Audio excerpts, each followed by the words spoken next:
എല്ലാവർക്കും നമസ്കാരം. ഇന്നത്തെ നമ്മുടെ സത്സംഗം ആരംഭിക്കുകയാണ്. എല്ലാ ദിവസത്തെയും പോലെ ഈ ഒരു കർമ്മത്തെ ഭഗവാന്റെ തൃപ്പാദങ്ങളിൽ സമർപ്പിച്ചുകൊണ്ട് നമുക്ക് ആരംഭിക്കാം. ഭാഗവതം പറയാനും കേൾക്കാനുമുള്ള അനുഗ്രഹവും അനുവാദവും നൽകണേ എന്ന് പരമഗുരുവിനോടും ഭഗവാനോടും പ്രാർത്ഥിച്ചുകൊണ്ട് നമുക്ക് ആരംഭിക്കാം.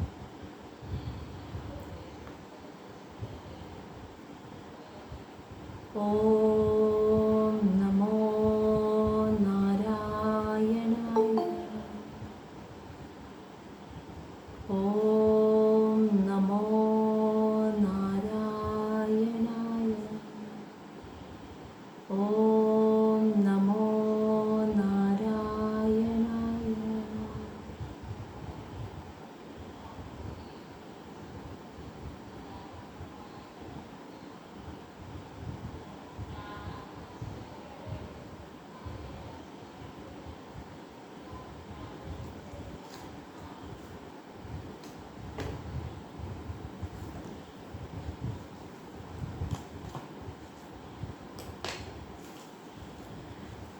ശ്രീമദ് ഭാഗവതം തൃതീയ സ്കന്ധം അധ്യായം 15. ഈ അധ്യായത്തിലെ വിഷയം എന്താണെന്ന് വെച്ചാൽ മൈത്രേയ മഹർഷി വിതുരരും തമ്മിലുള്ള സംസാരമാണ് നടന്നുകൊണ്ടിരിക്കുന്നത്. അപ്പോൾ വിതുരർ ചോദിച്ചതിന് ഉത്തരമായിട്ട് മൈത്രേയ മഹർഷി പറഞ്ഞു കൊടുക്കുകയാണ്. ഭഗവാന്റെ ചരിതങ്ങൾ, അവതാര കഥകളെക്കുറിച്ച് പറയുമ്പോൾ ആദ്യം പറയുന്നത് വരാഹ അവതാരത്തെക്കുറിച്ചാണ് വിശദീകരിച്ചത്. അപ്പോൾ വരാഹ അവതാരത്തിൻ്റെ ആവിർഭാവത്തെക്കുറിച്ച് പറഞ്ഞു കൊടുക്കുന്നു. അതെന്തുകൊണ്ടാണെന്ന് വെച്ചാൽ ഈ ഒരു യുഗം എന്ന് പറയുന്നത് ഇത് വരാഹയുഗം എന്നാണ് പറയുന്നത്. കാരണം ഈ ഒരു യുഗത്തിലാണ് ഭഗവാൻ വരാഹമൂർത്തിയായിട്ട് അവതരിച്ചിരിക്കുന്നത്. അപ്പോൾ ഏറ്റവും ആദ്യത്തെ മത്സ്യകൂർമ്മ അവതാരങ്ങൾ ഉണ്ടായിട്ടുണ്ടെങ്കിലും ഇവിടെ മൈത്രേയ മഹർഷി ഇവിടെ വിതുരർക്ക് കഥ പറഞ്ഞു കൊടുക്കുന്നതായിട്ട് ശ്രീ ശുഗബ്രഹ്മർഷി പരീക്ഷത്തിന് കഥ പറഞ്ഞു കൊടുക്കുകയാണ്. അത് അങ്ങനെ തന്നെ ശ്രീ സൂതമുനി ശൗനകാദികൾക്ക് നൈമിഷാരണ്യത്തിലിരുന്ന് പറഞ്ഞു കൊടുക്കുകയാണെന്നറിയാലോ. അവിടെയാണ് വെച്ചാണ് ഈ സംഭവം നടക്കുന്നത്. ഭാഗവതം ആദ്യം പറഞ്ഞു കൊടുക്കുന്നത് അവിടെ നിന്നാണ് അത് എഴുതി വെക്കപ്പെട്ടിട്ട് നമ്മളിലേക്കൊക്കെ എത്തുന്നത്. അപ്പോൾ സൂതമുനി ശൗനകാദികൾക്ക് പറഞ്ഞു കൊടുക്കുകയാണ് നൈമിഷാരണ്യത്തിലിരുന്നിട്ട്. അപ്പോൾ അത് പറഞ്ഞു കൊടുക്കുമ്പോൾ ഈ ഒരു യുഗം അത് ഇവിടെയാണ് വരാഹ അവതാരത്തിൻ്റെ ആവിർഭാവം ഉണ്ടാകുന്നത്. അതായത് ഏഴാമത്തെ മന്വന്തരത്തെക്കുറിച്ചാണ് ഇപ്പോൾ പറഞ്ഞുകൊണ്ടിരിക്കുന്നത്. ഈ മന്വന്തരത്തിൽ ഈ വൈവസ്വത മനുവിൻ്റെ കീഴിലുള്ള ഈ ഒരു മന്വന്തരം, അതാണ് നമ്മൾ പറഞ്ഞ ശതരൂപയും മനുവും, മനസ്സിലായ സ്വയംഭൂവ മനുവും ശതരൂപയും ഉണ്ടായി അവരുടെ പ്രജകളായിട്ട് ഈ ഒരു മന്വന്തരം. അപ്പോൾ ഒരു മനുവിൻ്റെ നിയന്ത്രണത്തിലുള്ള മന്വന്തരം എന്ന് പറയുന്നത് ഏകദേശം 72 ചതുർയുഗങ്ങളാണ്. അപ്പോൾ 72 ചതുർയുഗങ്ങളാണ്. ഒരു ചതുർയുഗം സത്യത്രേതാ ദ്വാപര യുഗം, അങ്ങനെ കലിയുഗം, അങ്ങനെ 72 ചതുർയുഗങ്ങളാണ് ഒരു മനുവിൻ്റെ നേതൃത്വത്തിലുള്ള ഭരണത്തിന് കീഴിലുള്ള മന്വന്തരം എന്ന കാലയളവ്, ഒരു മനുവിൻ്റെ കാലയളവ് എന്ന് പറയുന്നത്. അപ്പോൾ അവരുടെ തലമുറകളായിട്ട് പ്രജകളായിട്ടാണ് വംശപരമ്പരയായിട്ടാണ് ഈ ഒരു 72 ചതുർയുഗങ്ങളിലെയും പ്രജകളെല്ലാം ചരാചരങ്ങളെല്ലാം ഉണ്ടാകുന്നത്. അപ്പോൾ ഈ ഒരു ഏഴാമത്തെ മന്വന്തരം, മൊത്തം 14 മന്വന്തരങ്ങളാണ്, അതിൽ ഏഴാമത്തെ മന്വന്തരമാണ് ഇപ്പോൾ നടന്നുകൊണ്ടിരിക്കുന്നത്. അപ്പോൾ ഈ ഒരു മന്വന്തരത്തെക്കുറിച്ചാണ്, ഇതിൻ്റെ ആവിർഭാവത്തെക്കുറിച്ചാണ് പറയുന്നത്. അപ്പോൾ ഈ മന്വന്തരത്തിൽ ബ്രഹ്മാവുണ്ടായത്, ബ്രഹ്മാവിൽ നിന്നും ബ്രഹ്മാവ് ഉണ്ടാകുന്നതിന് മുൻപുള്ളത് പ്രാകൃത സൃഷ്ടി. അത് ആ ഭൗതിക പ്രകൃതി എന്ന ശക്തിയിൽ നിന്ന് നേരിട്ട് നടന്ന സൃഷ്ടികൾ. അത് നമുക്കറിയാം, മഹത്തത്വം, അഹങ്കാരം, സത്വരജതമോ ഗുണങ്ങൾ ഇങ്ങനെ പിരിഞ്ഞതെല്ലാം. പിന്നീട് അവിടെ നിന്ന് വൈകൃത സൃഷ്ടി എന്ന് പറയുന്നത് ബ്രഹ്മാവിൽ നിന്ന് നടന്ന സൃഷ്ടിയാണ്. അപ്പോൾ ബ്രഹ്മാവുണ്ടായപ്പോൾ ബ്രഹ്മാവിൽ നിന്ന് ആദ്യം സസ്യങ്ങൾ, പലതരത്തിലുള്ള ചെടികൾ, പിന്നെ ജലജീവികൾ, അതുപോലെ പക്ഷികൾ, അതുപോലെ മൃഗങ്ങൾ, പിന്നെ മനുഷ്യരും ഉണ്ടായി എന്ന് പറഞ്ഞു. അപ്പോൾ ആ മനുഷ്യരിൽ സനകാദി മഹർഷിമാർ അവരോട് കർമ്മം ചെയ്യാൻ പറഞ്ഞപ്പോൾ അവർക്കത് ജീവൻ മുക്തരായതുകൊണ്ട് അവർക്ക് സാധിച്ചില്ല. പിന്നെ രുദ്രദേവൻ, പിന്നെ 10 മഹർഷിമാർ, ഇവരെല്ലാം ഉണ്ടായി.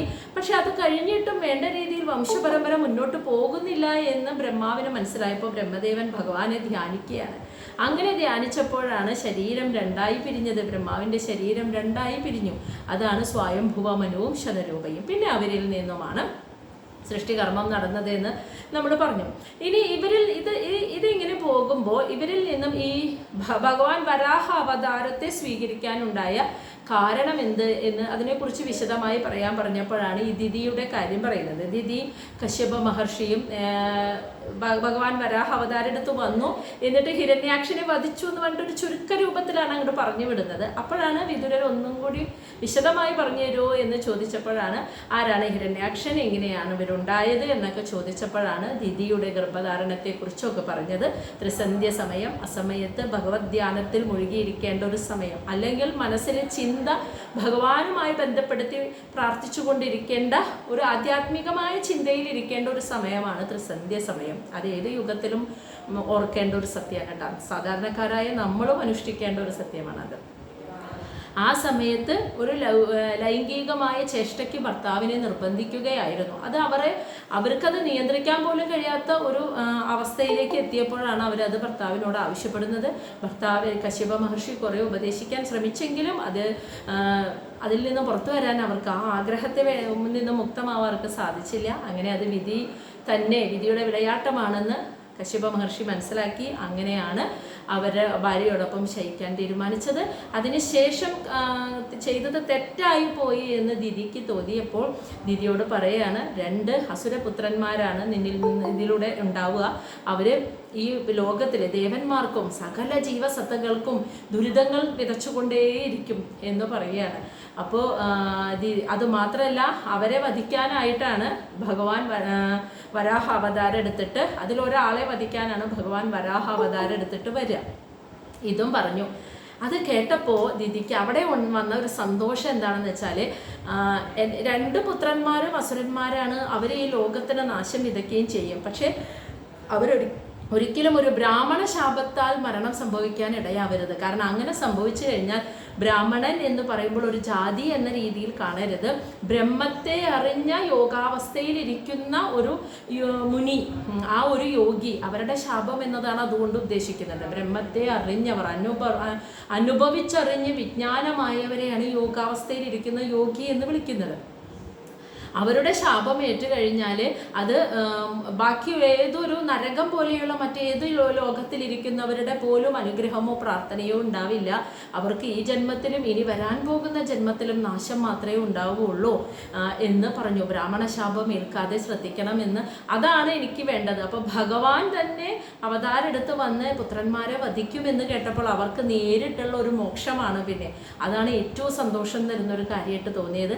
പിന്നീട് പറഞ്ഞത് എന്താണെന്ന് വെച്ചാൽ, പിന്നീട് പറഞ്ഞു, അപ്പോൾ അത് കേട്ട് കഴിഞ്ഞപ്പോൾ കശ്യപ മഹർഷി ഒരു അനുഗ്രഹം കൂടി പറയാണ്. നിൻ്റെ ഈ ഭക്തി, നിൻ്റെ ഈ സമർപ്പണ മനോഭാവം, അതിനാൽ ഒരു അനുഗ്രഹം കൂടി ഉണ്ട്. നിൻ്റെ പുത്രന്മാരിൽ ഒരാളുടെ മകനായിട്ട് പ്രഹ്ലാദൻ, ഭഗവാന്റെ ഏറ്റവും ഉത്തമ ഭക്തനായ പ്രഹ്ലാദൻ ജന്മമെടുക്കും. അവനിലൂടെയാണ് ഭക്തന്മാർക്ക് ശരിയായ ഭക്തി എന്താണ്, ഏകമായ ഭക്തി, സകലത്തിലും ഭഗവാനെ കണ്ടുകൊണ്ടുള്ള ഭക്തി എന്താണെന്ന് ഈ ലോകമറിയ പ്രഹ്ലാദൻ്റെ ഭക്തിയിലൂടെ ആയിരിക്കും എന്ന് പറഞ്ഞ് പ്രഹ്ലാദനെ കുറിച്ച് വിശേഷിപ്പിച്ചു കൊടുത്തപ്പോൾ ഇതെല്ലാം കേട്ട് കഴിഞ്ഞപ്പോൾ ദിതിക്ക് വളരെയധികം സന്തോഷമായി. ഇനി 15-ാമത്തെ അധ്യായത്തിൽ പറയുന്നത്, ഹിരണ്യാക്ഷനും ഹിരണ്യകശിപുവും ജനിച്ചതിന് അസുരന്മാരായിട്ട് ജനിക്കാൻ ഒരു കാരണമുണ്ട്. അതെന്താണെന്ന് ബ്രഹ്മദേവൻ മറ്റ് ദേവന്മാർക്ക് പറഞ്ഞു കൊടുക്കുകയാണ്. അതാണ് ഇനി ഈ ഒരു 15-ാമത്തെ അധ്യായത്തിൽ നമ്മൾ മനസ്സിലാക്കാൻ പോകുന്ന ഭാഗം. കാരണം എന്തെങ്കിലും ഒരു കാരണമില്ലാതെ ഒരു അസുര ജന്മം ഉണ്ടാവില്ല. ഇതുവരെ അസുരന്മാർ എന്ന് പറയുന്ന, അസുരൻ എന്ന് പറഞ്ഞൊരു പ്രത്യേക വർഗം എന്നല്ല അതുകൊണ്ട് ഉദ്ദേശിക്കുന്നത്. അഹം, ഞാൻ, എൻ്റെ ശക്തി, എൻ്റെ കഴിവ്, എൻ്റെ മനോബലം, അതിൽ നിന്നുകൊണ്ട് ഞാൻ എല്ലാം നേടിയെടുക്കും എന്ന ഞാൻ എന്ന വ്യക്തിബോധത്തിൽ ഇരുന്ന് അതിൻ്റെ മൂർധന്യാവസ്ഥയിലെത്തില്ലേ, അതാണ് അഹങ്കാരം. അതിലിരുന്ന് കർമ്മം ചെയ്യുന്ന, അതാണ് അസുരന്മാരെന്ന് പറയുന്നത്.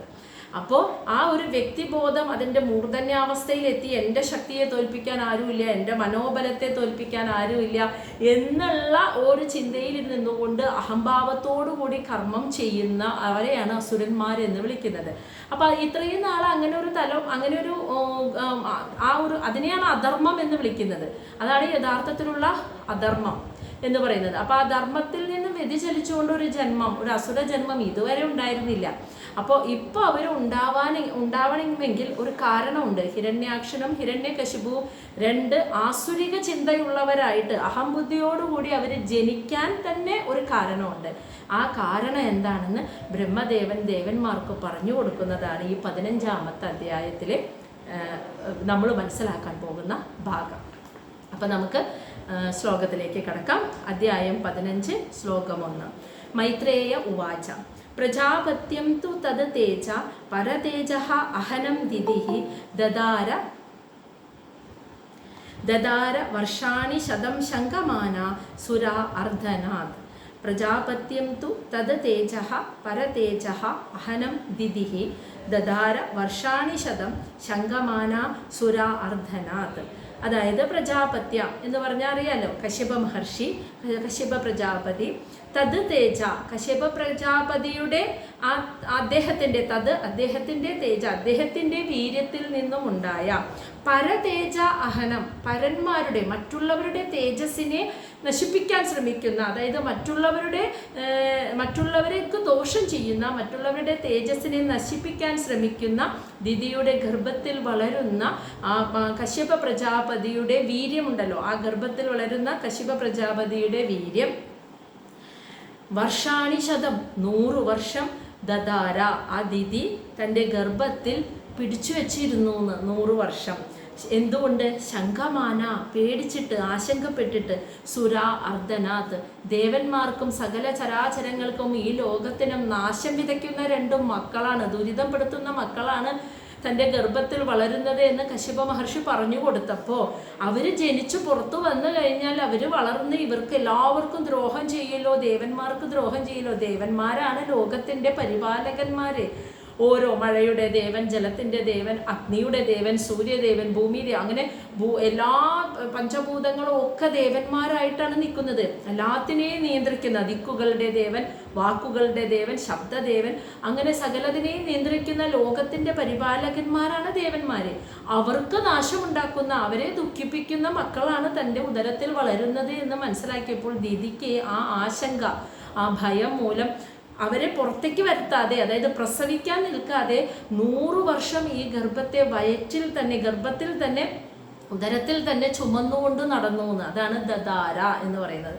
പുറത്തേക്ക് വന്നാൽ നാശം വിതയ്ക്കല്ലോ എന്ന് വിചാരിച്ച് 100 വർഷം ഈ ഗർഭത്തെ സ്വന്തം ഉദരത്തിൽ ചുമന്നുകൊണ്ട് നടന്നു, ആ ഒരു ഭയത്താൽ. ശ്ലോകം 2.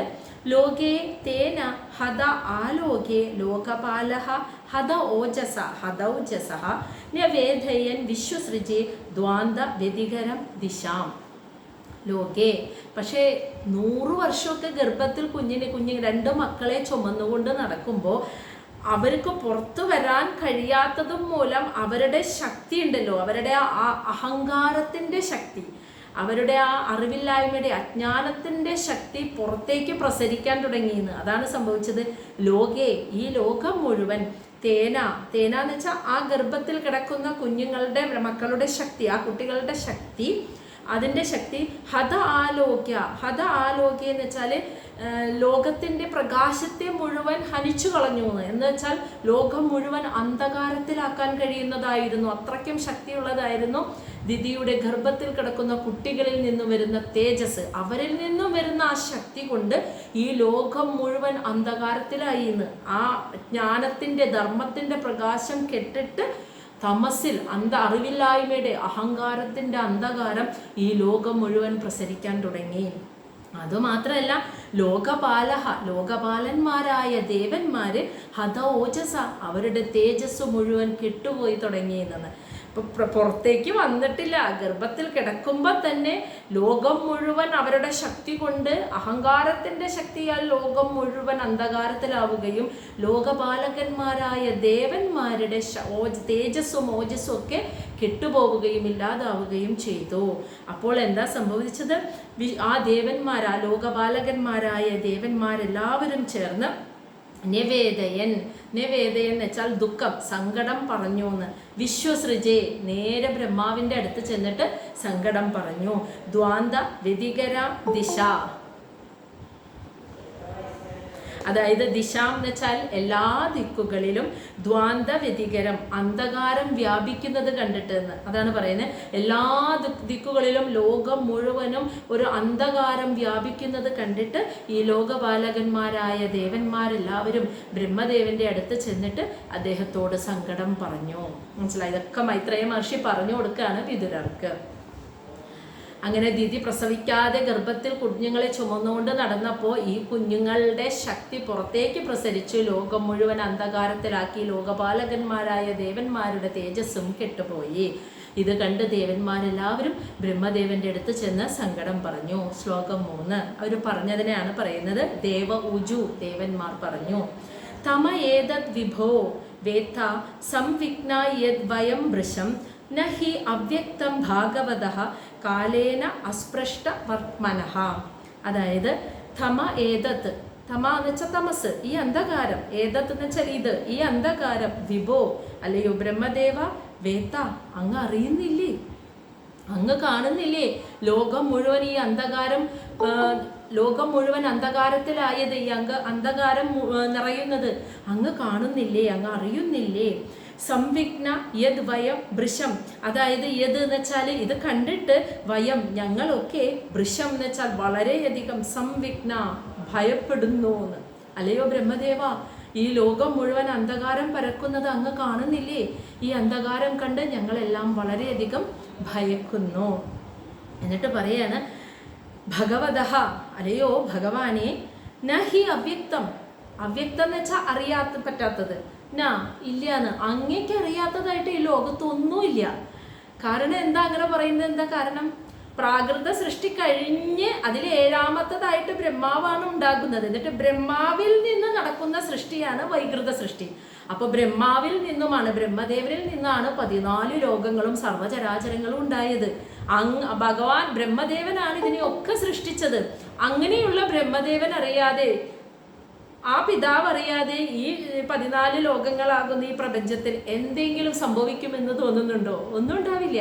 അതാണ് അങ്ങ് അറിയാത്തതായിട്ട്, നാ ഹി അവ്യക്തം ഭഗവതഃ, അങ്ങേക്ക് അറിയാത്തതായിട്ട് ഈ ലോകത്ത് ഒന്നുമില്ല.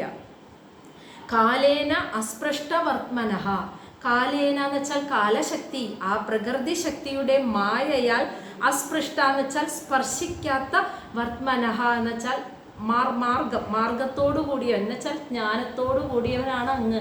ബ്രഹ്മദേവനെ സ്തുതിക്കുകയാണ്. ബ്രഹ്മദേവ, അങ്ങ് ആ പ്രകൃതിയുടെ മായ അങ്ങയെ ബാധിച്ചിട്ടില്ല. മായയിൽ നിന്നും മുക്തനായിട്ട് ആ മായാശക്തി സ്പർശിക്കാത്ത ജ്ഞാനത്തോടു കൂടിയവനാണ്, അദ്വൈത ജ്ഞാനത്തോടു കൂടിയവനാണ് അങ്ങ്.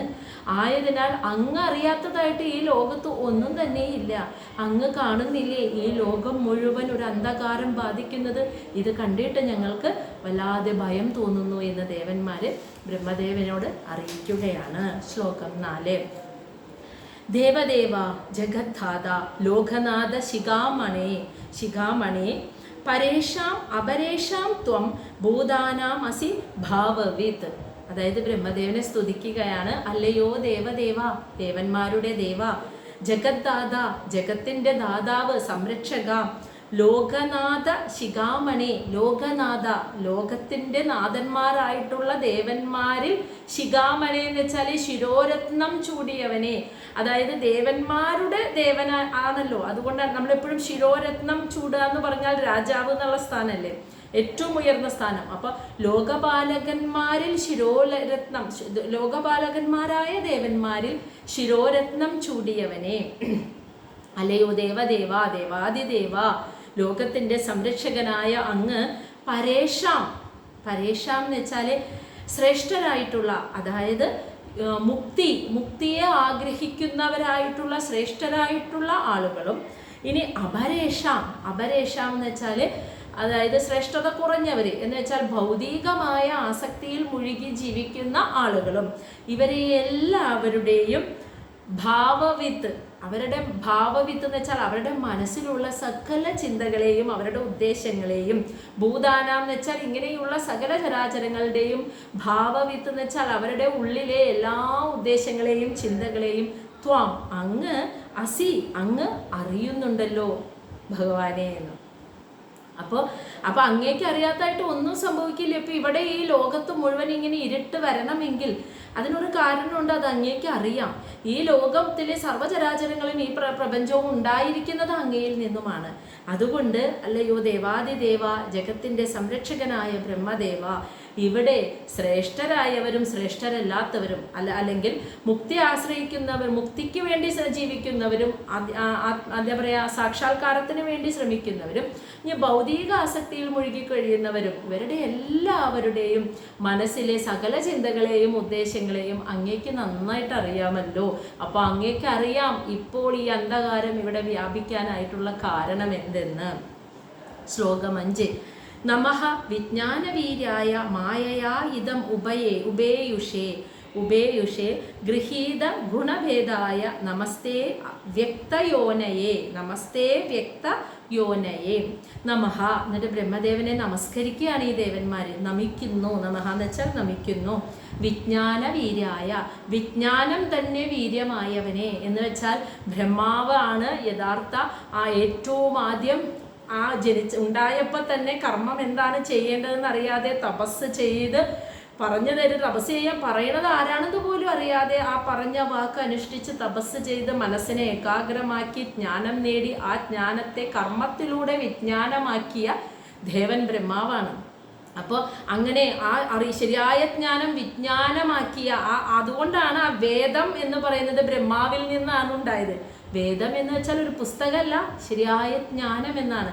ആ ജ്ഞാനം ബ്രഹ്മാവാണ് ആദ്യം അനുഭവിച്ചറിഞ്ഞ ബ്രഹ്മാവിൽ നിന്നുമാണ് വേദങ്ങൾ, ബ്രഹ്മാവിൻ്റെ 4 മുഖങ്ങളും 4 വേദങ്ങളാണെന്ന് പറഞ്ഞില്ലേ, ആ വേദങ്ങളെല്ലാം ഉണ്ടായത്, പുറത്തേക്ക് വന്നത്. അങ്ങനെ ആ വിജ്ഞാനം തന്നെ വീര്യമായവനെ മായയാ ഇദം ഉഭേയുഷ, മായ പ്രകൃതിയുടെ മായാശക്തിയാൽ ഇതം എന്ന് വെച്ചാൽ ഈ ശരീരത്തെ ഉഭേയുഷേ നേടിയവനും ഈ ശരീരം സ്വീകരിച്ചവനും. അതായത് മായയാണല്ലോ ഭൗതികമായ ശരീരത്തെ സ്വീകരിക്കാൻ കാരണം. മായയിലെ സത്വരജ തമോ ഗുണങ്ങളുടെ വ്യതിചലനത്താലാണ് ഒരു ഭൗതിക ശരീരം ഉണ്ടാകുന്നത്. അപ്പോൾ ഉണ്ടാകുന്നത് എന്ന് പറയാൻ പറ്റില്ല, ഭൗതിക ശരീരമായിട്ട് മറ്റുള്ളവർക്ക് അത് ആ ഒരു സങ്കല്പം, ആ ഒരു ശരീരം രൂപമാണെന്ന് സത്വരജ തമോ ഗുണങ്ങളുടെ വ്യതിയാനത്താൽ ഉണ്ടാകുന്ന ഒരു തോന്നലാണ് അത്. അപ്പോൾ ആ തോന്നൽ യഥാർത്ഥമല്ല. അപ്പോൾ എങ്കിൽ പോലും ആ ഒരു ശരീരം ഉണ്ടായത് അങ്ങ് ആ മായയെ ഉപയോഗിച്ച് ഇങ്ങനെ ഒരു ശരീരം സ്വീകരിച്ചു. എന്നിട്ട് ഗുണഭേദയ ഗൃഹീത, ഗുണഭേദയ അറിയാലോ, ത്രിഗുണങ്ങളിൽ ഏതോ ഒരു ഗുണത്തിൻ്റെ കൂടുതൽ കൊണ്ട്, അതാണ് ഗുണഭേദയ, ഗുണങ്ങളുടെ വ്യത്യാസത്താൽ. അപ്പോൾ ബ്രഹ്മദേവനിൽ ഏത് ഗുണമായിരിക്കും കൂടി നിൽക്കുന്നത്? ബ്രഹ്മദേവനിൽ രജോ ഗുണം അല്ലേ? കർമ്മം ചെയ്യണമെങ്കിൽ രജോ ഗുണം വേണ്ടേ കൂടി നിൽക്കാൻ? അപ്പൊ ബ്രഹ്മാവിൽ രജോ ഗുണാണ്. അപ്പോൾ ഗുണഭേദയാന്ന് വെച്ചാൽ ത്രിഗുണങ്ങളുടെ ഭേദങ്ങൾ വ്യതിചലനത്താൽ അതിൽ തന്നെ രജോ ഗുണം കൂടി നിൽക്കുന്ന അവസ്ഥയെ ഗൃഹീത സ്വീകരിച്ചിട്ട് ഒരു ശരീര രൂപത്തിൽ വന്ന വ്യക്തയോനയെ, വ്യക്തന്ന് വെച്ചാൽ വ്യക്തമായി കാണാൻ കഴിയുന്ന, സങ്കല്പിക്കാൻ കഴിയുന്ന ഒരു ശരീരത്തോടു കൂടി അവതരിച്ച ഭഗവാനെ അവിടത്തേക്ക് നമഃ നമിക്കുന്നു എന്ന്. ഇപ്പൊ ദേവന്മാർ പറഞ്ഞ എന്താ? വിജ്ഞാനം തന്നെ വീര്യമായിട്ടുള്ള മായയിൽ നിന്നും ഒരു ശരീരത്തെ സ്വീകരിച്ച ഭഗവാനെ ബ്രഹ്മദേവ അവിടത്തെ ഞങ്ങൾ ഇതാ നമസ്കരിക്കുന്നു. ഇനി മായയിലെ സത്വരജ തമോ ഗുണങ്ങളുടെ വ്യതിചലനത്താൽ അതിൽ തന്നെ രജോ ഗുണം കൂടി നിൽക്കുന്ന അവസ്ഥയെ സ്വീകരിച്ച് വ്യക്തമായി സങ്കല്പിക്കാൻ കഴിയുന്ന ഒരു ശരീരത്തെ സ്വീകരിച്ചു വന്ന അവിടത്തെ ഞങ്ങൾ ഇതാ നമസ്കരിക്കുന്നു. അപ്പൊ അങ്ങേക്ക് അറിയാത്തതായിട്ട് ഈ ലോകത്ത് ഒന്നുമില്ല. എല്ലാവരുടെയും ആത്മീയത ആഗ്രഹിക്കുന്നവരുടെയും ഭൗതികത ആഗ്രഹിക്കുന്നവരുടെയും ഒക്കെ ഉള്ളിലെ എല്ലാ ചിന്തകളെയും ഉദ്ദേശങ്ങളെയും അങ്ങ് അറിയുന്നുണ്ട്. അപ്പോൾ ഇന്ന് ഇവിടെ ഈ അന്ധകാരം വ്യാപിക്കാൻ എന്താണ് കാരണം എന്ന് ചോദിക്കുകയാണ് ദേവന്മാരെ. ശ്ലോകം 6. ഏതു അനന്യേന ഭാവേന ഭാവയന്തി ആത്മഭാവനം ആത്മനി ക്രോധഭുവനം പരം സദസത് ആത്മകം. അതായത് ഇനി ബ്രഹ്മാവിനെ ആരാധിക്കുന്ന പറയാണ്. എന്ന് വെച്ചാൽ ആരാണോ ഭഗവാനെ ബ്രഹ്മദേവ അങ്ങയെ അനന്യേന ഭാവേന അനന്യമായ ഭക്തിയാൽ അങ്ങയെ പ്രാർത്ഥിക്കുന്നത്, അങ്ങയോട് അനന്യമായ ഭക്തിയാൽ ആരാണോ പൂജിക്കുന്നത്, ആത്മഭാവനം എന്ന് വെച്ചാൽ എല്ലാ ജീവസത്തകളുടെയും സൃഷ്ടിച്ച അല്ലയോ ബ്രഹ്മദേവ അങ്ങയെ അനന്യമായ മറ്റൊരു ചിന്തയും ഇല്ലാതെ പൂർണ്ണ സമർപ്പിതമായ ഭക്തിയാൽ ആരാണോ പൂജിക്കുന്നത്, അങ്ങനെയുള്ളവർക്ക് അവരുടെ അവർക്ക് വരുന്ന നേട്ടം എന്താണെന്നാണ് പറയുന്നത്. ആത്മനി പ്രോധഭുവനം. ആത്മനി പ്രോധഭുവനം എന്ന് വെച്ചാൽ ബ്രഹ്മദേവന്റെ പ്രത്യേകത, പ്രോധം എന്ന് പറഞ്ഞ വാക്കിന്റെ അർത്ഥം ബന്ധിക്കപ്പെട്ടിരിക്കണമെന്ന്. ഭുവനം എന്ന് വെച്ചാൽ ഈ ലോകങ്ങളെല്ലാം. ആത്മനി എന്ന് വെച്ചാൽ അങ്ങയിലേക്ക്, ബ്രഹ്മാവിലേക്ക്. അപ്പൊ അങ്ങയിലേക്ക് ഈ ലോകം മുഴുവൻ ബന്ധിക്കപ്പെട്ടിരിക്കുന്നു എന്ന് പറയാൻ കാരണം എന്താ? ബ്രഹ്മാവിൽ നിന്നുമാണ് ഇതിൻ്റെയൊക്കെ സൃഷ്ടി ഉണ്ടായത്. ഇനി അവസാനം നൈമിത്തിക പ്രളയം വരുമ്പോൾ ഈ സൃഷ്ടിക്കപ്പെട്ടതെല്ലാം ബ്രഹ്മാവിലേക്കാണ് ലയിക്കുക. എന്നിട്ട് ബ്രഹ്മാവാണ് ആ താമരത്തണ്ടിലൂടെ ഭഗവാന്റെ ആദിനാരായണ മൂർത്തിയുടെ ഉദരത്തിലേക്ക് ലയിക്കുന്നത്. മനസ്സിലായില്ലേ? അപ്പോൾ ഈ ഉണ്ടായ ഭൗതിക പ്രപഞ്ചം ബ്രഹ്മാവുമായിട്ടാണ് കണക്റ്റഡ് ആവുന്നത്. ബ്രഹ്മദേവനിൽ നിന്നുണ്ടായി ബ്രഹ്മദേവനിലേക്ക് ലയിക്കുന്നു. അതാണ് പ്രോധഭുവനം. ബന്ധിക്കപ്പെട്ടിരിക്കുന്നു ഈ പ്രപഞ്ചം മുഴുവനും അങ്ങയിലേക്കാണ് ബന്ധിക്കപ്പെട്ടിരിക്കുന്നത്. പരം, അങ്ങനെ പരമശ്രേഷ്ഠമായിട്ടുള്ള സദ അസത് ആത്മകം, സത്തും അസത്തുമായിട്ടുള്ള സകലതുമായിരിക്കുന്ന അല്ലയോ ബ്രഹ്മദേവ, ആരാണോ അങ്ങയിൽ അനന്യമായ ഭക്തിയോടെ അങ്ങയെ പൂജിക്കുന്നത് അവർക്ക് ആ യഥാർത്ഥ സമർപ്പിതമായ ഒരു ഭക്തി അവരുടെ ഉള്ളിൽ ഉണ്ടാകുന്നു, അവർക്ക് ലഭിക്കുന്നു. അവരാണ് യഥാർത്ഥ ഭക്തിയെ അനുഭവിച്ച് ആ ഒരു ഭക്തൻ എന്ന അവസ്ഥയെ, ആ ഭക്തി എന്ന അവസ്ഥയെ അനുഭവിച്ചറിയുന്നത്. ഭാവയന്തി എന്ന് വെച്ചാൽ അവർക്ക് ലഭിക്കുന്നു യഥാർത്ഥ ഭക്തി. അപ്പോൾ മറ്റൊന്നിലും ആസക്തിയില്ലാതെ ആരാണോ ഈ ലോകം മുഴുവനും അങ്ങയിലേക്കാണ് ബന്ധിക്കപ്പെട്ടിരിക്കുന്നത്, അങ്ങനെ സത്തും അസത്തുമായിട്ടുള്ള സർവ്വതുമായി നിൽക്കുന്ന ബ്രഹ്മദേവ, ആരാണോ അങ്ങയെ പൂർണ്ണ സമർപ്പണത്തോടുകൂടി ഭക്തിയോട് ആരാധിക്കുന്നത് അവനാണ് ഒരു യഥാർത്ഥ ഭക്തനായിട്ട് തീരുന്നത്. ഇനി ഇതിൻ്റെ ബാക്കിയാണ് ശ്ലോകം 7 പറയുന്നത്. അങ്ങനെ ഒരു ഭക്തന് വരുന്ന ആ ഭക്തന്റെ കാര്യമാണ് പറയുന്നത്. തേഷാം സുഭക്വയോഗാനാം ജിതശ്വാസ ഇന്ദ്രിയാത്മനാം ലബ്ധയുഷ്മത് പ്രസാദാനം ന കുതശ്ചിത് പരാഭവഃ. തേഷാം സുഭക്വയോഗാനാം ജിതശ്വാസ ഇന്ദ്രിയാത്മനാം ലബ്ധയുഷ്മത് പ്രസാദാനം ന കുതശ്ചിത് പരാഭവഃ. തേഷാം, അവർക്ക്, ഇപ്പൊ പറഞ്ഞ ഭക്തരില്ലേ, അവരാണ് യഥാർത്ഥ ഭക്തരായി തീരുന്നത്.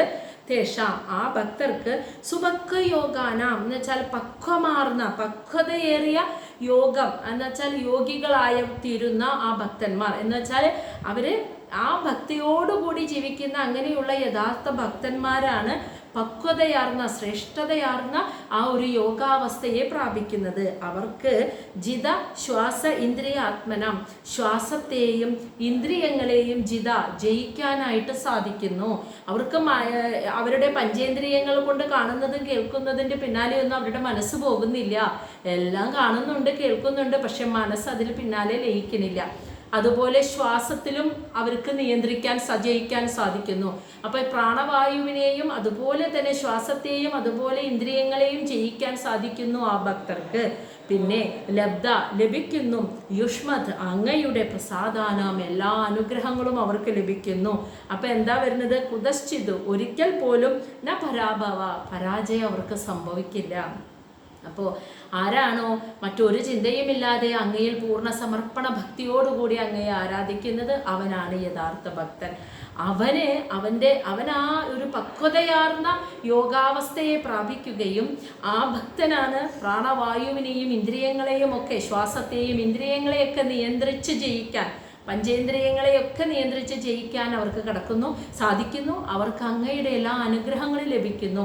അതോടെ പിന്നീട് ഒരിക്കലും ന പരാഭവ, അവർക്ക് ഒരിക്കലും പിന്നീട് പരാജയം സംഭവിക്കുന്നില്ല. അത് ആ ബ്രഹ്മദേവനോട് പറയാണ്. അപ്പോൾ അത്രയും ഭക്തിയോടുകൂടി അങ്ങയെ ആരാധിക്കുന്ന ഞങ്ങൾ വലിയൊരു ദുഃഖത്തോടു കൂടിയിട്ടാണ് ഇപ്പോൾ ഇവിടെ വന്ന് നിൽക്കുന്നത്. കാരണം എന്താണെന്ന് വെച്ചാൽ ലോകപാലകന്മാരായ ദേവന്മാർക്ക് ഓരോരുത്തർക്കും ഓരോ ശക്തിയെ നിയന്ത്രിക്കാനാണ് കൊടുത്തിരിക്കുന്നത്. ഇപ്പോൾ ആകാശത്തിന്, വായുവിന്, അഗ്നിക്ക്, ജലത്തിന്, ഗന്ധത്തിനോ അതുപോലെ ദിക്കുകൾക്ക് ഓരോന്നിനെയും നിയന്ത്രിക്കുന്ന ദേവന്മാരുണ്ട്. ഈ ദേവന്മാർക്ക് അവരവനിൽ നിക്ഷിപ്തമായ കർമ്മം ഇപ്പം ചെയ്യാൻ പറ്റണില്ല. ആകെ ലോകം മുഴുവൻ ഇരുട്ടിൽ പോയതുകൊണ്ട് അവർക്ക് അവരിൽ നിക്ഷിപ്തമായ കർമ്മങ്ങൾ ചെയ്യാൻ പറ്റണില്ല. അവര് കർമ്മം ചെയ്യാണ്ടായ പ്രപഞ്ചത്തിന്റെ നിലനിൽപ്പിനെ അത് ബാധിക്കില്ലേ? ഇവര് നിയന്ത്രിച്ചു കൊണ്ടുപോകുന്നതാണ്. അഗ്നി അഗ്നിയുടെ രീതിയിൽ, ജലം ജലത്തിന്റെ രീതിയിൽ, ഭൂമി ഭൂമിയുടെ പണി, സൂര്യൻ സൂര്യന്റെ പണി, എല്ലാം ഇങ്ങനെ ഭംഗിയായി നടക്കുന്നത് ഈ ദേവന്മാരാൽ അത് നിയന്ത്രിക്കപ്പെടുന്നത് കൊണ്ടാണ്. അവർക്കിപ്പോൾ കർമ്മം ചെയ്യാൻ പറ്റുന്നില്ല, അവരിൽ നിക്ഷിപ്തമായത്. അവർ കർമ്മം ചെയ്യാതായ പ്രപഞ്ചത്തിൻ്റെ നിലനിൽപ്പിനെ അത് ബാധിക്കും. അതാണ് അവരുടെ ദുഃഖം കൊണ്ട് അവർ വന്ന് നിൽക്കുന്നത്. ശ്ലോകം 8. യസ്യ വാചാ പ്രജാ സർവ ഘാവ തന്ത്യാ ഇവ യന്ത്രിതഃ ഹരന്തി ബലിം ആയത്ത തസ്മൈ മുഖ്യായ തേ നമഃ. യസ്യ വാചാ പ്രജാ സർവേ ഗാവഃ തന്ത്യാ ഇവ യന്ത്രിതഃ ഹരന്തി ബലിം ആയത്തെ തസ്മൈ മുഖ്യായ തേ നമഃ. അതായത് ഇവിടെ പറയുന്നത് യസ്യ വാച, അങ്ങയുടെ വാക്കുകൾ, അങ്ങയുടെ നിർദ്ദേശങ്ങൾ എന്താണോ അതാണ് സർവപ്രജ, എല്ലാ ചരാചരങ്ങളെയും എല്ലാ പ്രജകളെയും നിയന്ത്രിക്കുന്നത്. എന്നിട്ട് അത് എന്തുപോലെയാണെന്നാ പറയുന്നത്? ഗാവ, പശുക്കളെ, തന്ത്യാ ഇവ, മൂക്കുകയറുകൊണ്ട് എന്നതുപോലെ. പശുക്കളും കാളകളും നടക്കുന്നതും നീങ്ങുന്നതും ഒക്കെ അവരുടെ മൂക്ക് കയറുകൊണ്ട് അവരെ ബന്ധിപ്പിച്ചിരിക്കുകയാണ്. ആ കയറിൽ, ആ നിയന്ത്രണത്തിലാണ് ഇവർ ചലിക്കുന്നത്, പശുക്കളും കാളകളും. അപ്പോൾ പശുക്കള് അവയുടെ മൂക്ക് കയറുകളാൽ ബന്ധിക്കപ്പെട്ടിരിക്കുന്നത് പോലെ ഈ ലോകത്തിലെ സർവ്വചരാചരങ്ങളും ജീവസത്തകളും അങ്ങയുടെ നിർദ്ദേശത്താൽ നിയന്ത്രിക്കപ്പെട്ടിരിക്കുകയാണ്. ബ്രഹ്മദേവൻ എങ്ങനെയാണോ മനസ്സ് ചിന്തിക്കുന്നത് ആ പ്ലാൻ അനുസരിച്ചാണ് ഇവിടെ എല്ലാവരും നീങ്ങുന്നത്. കാരണം ഓരോ ബ്രഹ്മാവിൻ്റെ കർമ്മം ഒന്ന് ആലോചിച്ച് നോക്കൂ. സകല ചരാചരങ്ങളും, പുഴു തൊട്ട് സർവ്വതും, ഏറ്റവും ശ്രേഷ്ഠ സൃഷ്ടിയായ മനുഷ്യർ വരെ സകല ചരാചരങ്ങളും ഓരോരുത്തരും എവിടെയൊക്കെ ജനിക്കണം, എങ്ങനെയൊക്കെ ജീവിക്കണം, എന്തൊക്കെ കർമ്മം ചെയ്യണം, എവിടെയൊക്കെ മരിക്കണം, ഇനി മരണാനന്തരം അവരെവിടെ എത്തണം, ഇനി അത് കഴിഞ്ഞ് അവർ രണ്ടാമത് എവിടെ പുനർജനിക്കണം, അപ്പോൾ ആദ്യത്തേതിൽ എന്തൊക്കെ കർമ്മങ്ങൾ ചെയ്തിട്ടുണ്ട്, അതിൻ്റെ എന്തൊക്കെ അനുഭവിക്കണം, ഇങ്ങനെ ഓരോ കാര്യങ്ങളും എല്ലാത്തിൻ്റെയും നിയന്ത്രിക്കുന്ന നിയന്താവാണ് ബ്രഹ്മദേവൻ എന്ന് ആലോചിക്കണം. അതാണ് പറഞ്ഞ് സകല ചരാചരങ്ങളെയും അങ്ങയുടെ നിർദ്ദേശങ്ങളാലാണ് നിയന്ത്രിക്കുന്നത്. അങ്ങയുടെ നിർദ്ദേശങ്ങളാൽ ബന്ധിതരാണ് ഈ ലോകത്തിലെ സർവ്വ പ്രജകളും. കാളകൾ അവയുടെ മൂക്കുകയറുകളാൽ ബന്ധിതരായതുപോലെ. അതുകൊണ്ട് അങ്ങയുടെ നിയന്ത്രണത്തിൽ നിന്ന് വിട്ടിട്ട് ഞങ്ങൾക്ക് ഒന്നും ചെയ്യാൻ പറ്റില്ല. അങ്ങ് പ്ലാൻ ചെയ്തതുപോലെ ഞങ്ങൾ ഇവിടെ നാടകം അഭിനയിക്കുക മാത്രമാണ് ചെയ്യണതെന്നാണ് ദേവന്മാർ പറയണേന്ന് കേട്ടോ. അപ്പോൾ മനുഷ്യരുടെ അവസ്ഥ എന്തായിരിക്കും? അപ്പോൾ ബലിം ഹരന്തി, അതുകൊണ്ട് ഞങ്ങളുടെ എല്ലാം അങ്ങയുടെ മുന്നിൽ സമർപ്പിക്കുകയാണ്. ബലി ചെയ്യാന്ന് വെച്ചാൽ പൂർണ്ണ സമർപ്പണം, മനസ്സിലായോ? അങ്ങയുടെ മുന്നിൽ ഞങ്ങളെ തന്നെ കൊണ്ടുവന്ന് സമർപ്പിക്കുകയാണ്. ആയത്ത എന്ന് വെച്ചാൽ അങ്ങയുടെ ആ ബന്ധനത്തിൽ, അങ്ങയുടെ ആ നിയന്ത്രണത്തിൽ സർവ്വതും ഞങ്ങളെ തന്നെ അങ്ങയുടെ ആ നിയന്ത്രണത്തിൽ കീഴിൽ സമർപ്പിക്കുകയാണ്. ഇനി മുഖ്യായ, അങ്ങനെ ദേവന്മാരിൽ മുഖ്യനായ തേ തസ്മൈ, അങ്ങനെയുള്ള തേ അങ്ങേക്ക് ബ്രഹ്മദേവ നമഃ, ഞങ്ങൾ ഇതാ നമസ്കരിക്കുന്നു. അപ്പം ബ്രഹ്മാവിൻ്റെ ഓരോ നിർദ്ദേശങ്ങളാൽ, വാക്കുകളാൽ നിയന്ത്രിതരാണ് ഈ പ്രപഞ്ചത്തിലെ സകല ജീവസത്തകളും. ആ ബന്ധനം ഉള്ളത് കൊണ്ട് തന്നെ ആ ബന്ധനത്തിൽ നിന്നും പൊട്ടി പുറത്തേക്ക് പോകുന്ന ഒന്നും നമുക്ക് ചെയ്യാൻ സാധിക്കില്ല. ബ്രഹ്മാവ് ഇന്നത്തെ സ്ഥലത്ത് ജനിക്കണം എന്ന് പറഞ്ഞാൽ അവിടെ ജനിക്കുന്നു, ആ ആത്മാവ് അവിടെ ശരീരം എടുത്ത് വരുന്നു, ഇന്ന കർമ്മങ്ങൾ ചെയ്യുന്നു, ഇന്ന സ്ഥലത്ത് പോകുന്നു. അങ്ങനെ ബ്രഹ്മാവിൻ്റെ നിർദ്ദേശത്താൽ ബന്ധിതരാണ് ഈ ലോകത്തെ സകല ജീവസത്തകളും. അതുകൊണ്ട് തന്നെ അങ്ങയുടെ പാദങ്ങളിൽ ഞങ്ങളെ തന്നെ പൂർണ്ണമായി സമർപ്പിക്കുകയാണ്. അങ്ങനെയുള്ള ബ്രഹ്മദേവ, അങ്ങയെ ഞങ്ങളിതാ നമസ്കരിക്കുന്നു. അപ്പോൾ ദേവന്മാരുടെ പ്രാർത്ഥനയാണ് നമ്മളിപ്പോൾ ഈ കേട്ടുകൊണ്ടിരിക്കുന്നത്. ശ്ലോകം 9. സഹത്വം വിദത്സ്വ ശം ഭൂമൻ തമസാ ലുപ്തകർമ്മണാം അഭദ്രതയാ ദൃഷ്ട്യാ ആപന്നാൻ അർഹസി ഈക്ഷിതും. സഹ ത്വം വിദത്സ്വാശം ഭൂമൻ തമസാ ലുപ്തകർമ്മണാം അഭദ്രതയാ ദൃഷ്ട്യാ ആപന്നാൻ അർഹസി ഈക്ഷിതും. സഹ ത്വം, അതുകൊണ്ട് ത്വം എന്ന് വെച്ചാൽ അങ്ങ്, വിദത്സ്വ എന്ന് വെച്ചാൽ നൽകുക എന്നർത്ഥം. ശം എന്ന് വെച്ചാൽ സൗഭാഗ്യം, അതായത് സർവമംഗളങ്ങളും ഈ ലോകത്തിന് നൽകുന്ന അങ്ങ്. ഭൂമൻ, അല്ലയോ ഭഗവാനെ. ഭൂമൻ എന്ന് വെച്ചാൽ ബ്രഹ്മദേവനെ ദേവന്മാർ വിളിക്കുകയാണ്, അല്ലയോ ഭഗവാനെ. തമസ, ഈ അന്ധകാരം, ലുപ്തകർമ്മണ, ഈ അന്ധകാരം നിമിത്തം ഞങ്ങളിൽ നിക്ഷിപ്തമായ കർമ്മങ്ങൾ ഞങ്ങൾക്ക് ചെയ്യാൻ പറ്റുന്നില്ല. മനസ്സിലായ? ഈ ലോകത്തിന് സർവമംഗളങ്ങളും സൗഭാഗ്യങ്ങളും നൽകുന്ന അല്ലയോ ബ്രഹ്മദേവ, അങ്ങറിയണം ഞങ്ങളിൽ നിക്ഷിപ്തമായ കർമ്മങ്ങൾ പോലും ചെയ്യാൻ ഈ അന്ധകാരം, തമസ്, ഈ അന്ധകാരം കാരണം ഞങ്ങൾക്ക് ആ കർമ്മങ്ങൾ ചെയ്യാൻ സാധിക്കുന്നില്ല. അതുകൊണ്ട് അഭദ്രദയ, അതായത് അളവില്ലാത്ത ദയയോട് കാരുണ്യത്തോടു കൂടിയ ബ്രഹ്മദേവ ദൃഷ്ട്യ, അങ്ങയുടെ കണ്ണ് തുറന്ന് അങ്ങയുടെ ഒരു കടാക്ഷ വീക്ഷണം ആപന്നാൻ, ആപത്തിൽപ്പെട്ടിരിക്കുന്ന ഞങ്ങളിൽ ഈക്ഷിതും, ആ ഒരു കടാക്ഷം വന്ന് ആ ഒരു നോട്ടം ഞങ്ങളിലേക്ക് എത്താൻ അർഹസി, അങ്ങ് അർഹനാണ്. അതായത് അങ്ങ് ഞങ്ങളെ രക്ഷിച്ചാലും എന്നാണ് പറയുന്നത്. ലോകത്തിന് സർവമംഗളങ്ങളും സൗഭാഗ്യങ്ങളും നൽകുന്നത് അങ്ങാണ്. ഞങ്ങളുടെ കർമ്മം ചെയ്തില്ലെങ്കിൽ ഈ ലോകത്തിൻ്റെ പ്രപഞ്ചത്തിൻ്റെ നിലനിൽപ്പിനെ അത് ബാധിക്കും. പക്ഷേ ഞങ്ങളിൽ നിക്ഷിപ്തമായ കർമ്മം ഞങ്ങൾക്ക് ഇപ്പോൾ ഈ തമസിൽ പെട്ട് കിടക്കുന്നത് കൊണ്ട് ചെയ്യാൻ പറ്റുന്നില്ല. ദേവന്മാരുടെ ശക്തിയൊക്കെ ക്ഷയിച്ചു തുടങ്ങി, അവരുടെ തേജസ്സും നശിക്കാൻ തുടങ്ങി. അതുകൊണ്ട് നിക്ഷിപ്തമായ കർമ്മം ഞങ്ങൾക്ക് ചെയ്യാൻ പറ്റുന്നില്ല. അതിനാൽ അളവില്ലാത്ത കാരുണ്യത്തോടു കൂടിയ അല്ലയോ ബ്രഹ്മദേവ, അങ്ങ് അറിഞ്ഞാലും ഈ അന്ധകാരം അങ്ങ് കാണുന്നില്ലേ, ഞങ്ങളെ അങ്ങ് രക്ഷിച്ചാലും. അതാണ് അവർ പറയുന്നത്. ശ്ലോകം 10. ഏഷാ ദേവ ധിദേ ഗർഭ ഓജഹ കാശ്യപം അർപ്പിതം ദിശഃ തിമിരയൻ സർവ വർദ്ധതേ അഗ്നി ഇവ ഏതസി എന്ന് വെച്ചാൽ ദേവ, ബ്രഹ്മാവിനെ വിളിക്കുകയാണ്. അല്ലയോ ദേവ, ഏഷ എന്ന് വെച്ചാൽ അർത്ഥം ഇവിടെ ഈ ഒരു ഇത്, അതായത് ദിതിയുടെ ഉദരത്തിൽ കിടക്കുന്ന ഈ ഗർഭം, ഇത് ദിതേ ഗർഭ, അതായത് ദിതിയുടെ ഉദരത്തിൽ കിടക്കുന്ന ഈ ഗർഭം കശ്യപം അർപ്പിതം, കശ്യപ പ്രജാപതിയാൽ അർപ്പിക്കപ്പെട്ട ഈ ഒരു ഗർഭം, ഓജഹ എന്ന് വെച്ചാൽ അതിൻ്റെ ആ വീര്യം, ആ ഗർഭത്തിൽ കിടക്കുന്ന ആ വീര്യം, കശ്യപ മഹർഷിയാൽ അർപ്പിക്കപ്പെട്ട ദിതിയുടെ ഉദരത്തിൽ കിടക്കുന്ന ആ വീര്യം, അത് ദിശഹ ദിക്കുകൾ തോറും തിമിരയൻ അന്ധകാരത്തെ സർവ എല്ലായിടത്തും അന്ധകാരം പരത്തുകയാണ്. പരത്തുന്ന രീതിയിൽ വർദ്ധതേ വളർന്നുകൊണ്ടിരിക്കുന്നു അവർ ഗർഭത്തിൽ. അഗ്നി ഇവ ഏതസി, അഗ്നി വിറകുകളെ കത്തിച്ചാമ്പലാക്കുന്നത് പോലെ. അഗ്നി ഒരു സ്ഥലത്ത് തൊട്ടാൽ പിന്നെ ആ ഉണങ്ങിയ വിറകുകളെ പൂർണ്ണമായും കത്തിച്ച് ഭസ്മമാക്കി കളയുന്നത് പോലെ കശ്യപ മഹർഷിയുടെ യാൽ നിക്ഷേപിക്കപ്പെട്ട ദിതിയുടെ ഗർഭത്തിലുള്ള ആ വീര്യം, അത് ലോകം മുഴുവൻ ഇരുട്ടിലാക്കിക്കൊണ്ട് വളർന്നുകൊണ്ടിരിക്കുന്നു ആ ഗർഭത്തിൽ കിടന്ന്.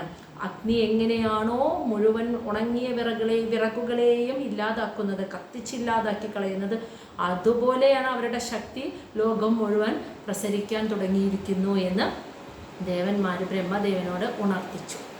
ഇനി മൈത്രേയ മഹർഷി ശ്ലോകം 11 മൈത്രേയ മഹർഷി വിദുരർക്ക് പറഞ്ഞു കൊടുക്കുകയാണ്.